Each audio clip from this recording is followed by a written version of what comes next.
Kita sering melihat komentar-komentar orang-orang di media sosial yang tidak sesuai dengan konteks konten yang sedang dibicarakan. Mereka hanya melihat judul atau belum melihat secara keseluruhan isi konten tanpa meneliti dan membaca lebih dahulu. Apalagi kalau judulnya clickbait. Akibatnya, mereka mengeluarkan komentar yang membabi buta di luar konteks.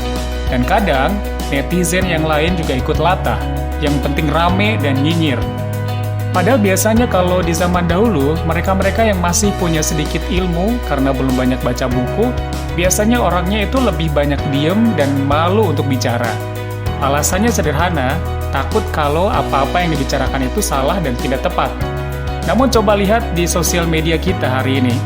Tidak hanya di media sosial, saya sering menemukan komen-komen lucu di lapak marketplace yang menunjukkan betapa orang-orang malas membaca dan meneliti barang yang ditawarkan. Kadang kesal dan heran, tapi sekaligus miris. Inilah gambaran nyata kebanyakan orang Indonesia saat ini yang mencerminkan rendahnya literasi masyarakatnya.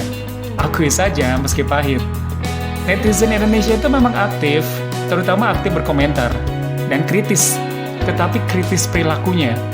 Literasi yang buruk, ditambah dengan keaktifan yang luar biasa, pada akhirnya menghasilkan perilaku yang kritis.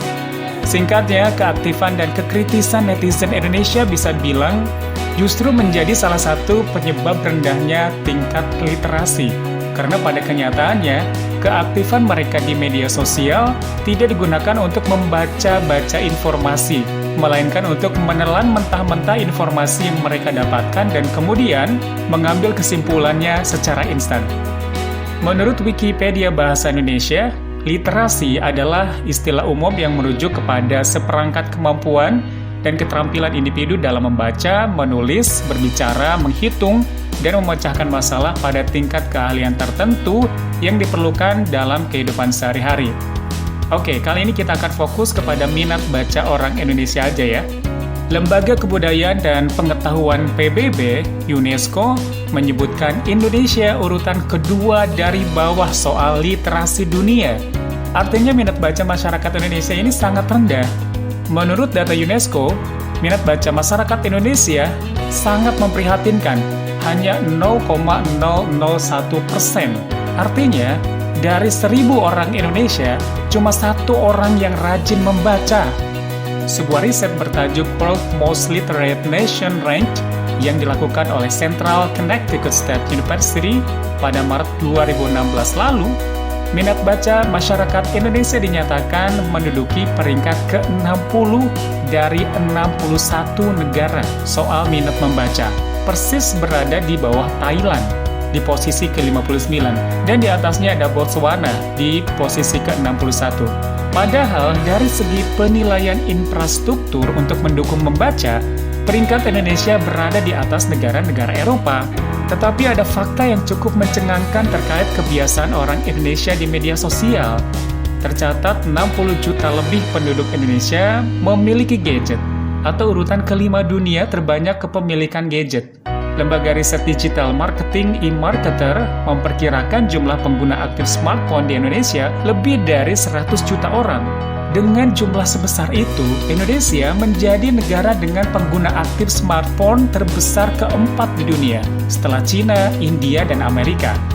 Ironisnya, meski minat baca masyarakat Indonesia rendah, tapi data We Are Social per Januari 2017 mengungkapkan orang Indonesia bisa menatap layar gadget dengan waktu rata-rata setiap hari dalam penggunaan internet itu selama 8 jam 36 menit atau 8 jam 52 menit.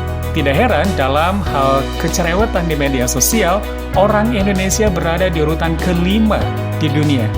Dan Jakarta adalah kota paling cerewet di dunia maya karena sepanjang hari, aktivitas kicauan dari akun Twitter yang berdomisili di ibu kota Indonesia ini paling padat melebihi Tokyo dan New York. Laporan ini berdasarkan hasil riset Semiokas, sebuah lembaga independen di Paris. Perlu dicatat ya, bahwa data tersebut baru menyebutkan di Twitter saja. Jadi bisa dibayangkan kalau datanya ditambah dengan data dari aktivitas Facebook dan media sosial lainnya, wah, bisa-bisa makin cerewet lagi kita. Bahkan, kalau kita ingin membuktikan sendiri, silakan kamu bisa melihat data dan fakta di sekitar kita kita pasti akan sulit menemukan orang membaca. Tapi begitu buka akun media sosial, kita menemukan di setiap detiknya banyak teman-teman kita yang begitu cerewet update status di berbagai media sosial. Coba saja bayangkan, ilmu minimalis, malas baca buku, tapi sangat suka menatap layar gadget berjam-jam. Ditambah paling cerewet di media sosial pula. Jadi jangan heran, kalau Indonesia ini jadi sasaran empuk untuk info provokasi, hoaks, dan fitnah. Kecepatan jari untuk langsung like dan share bahkan melebihi kecepatan pikirannya atau otaknya. Padahal informasi belum tentu benar. Lewat gawai memang banyak informasi fakta yang beredar.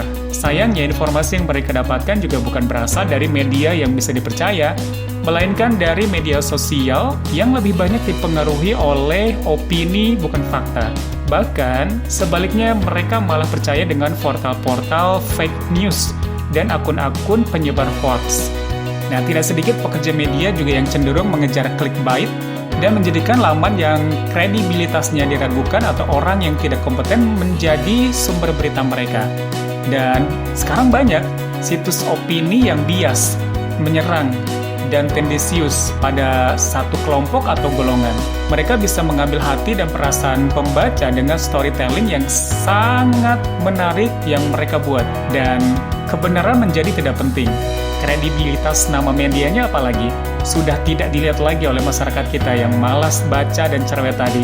Ketika media mainstream justru berseberangan faktanya dengan media opini tersebut, masyarakat justru malah berbalik menjadi tidak percaya terhadap media-media bernama besar.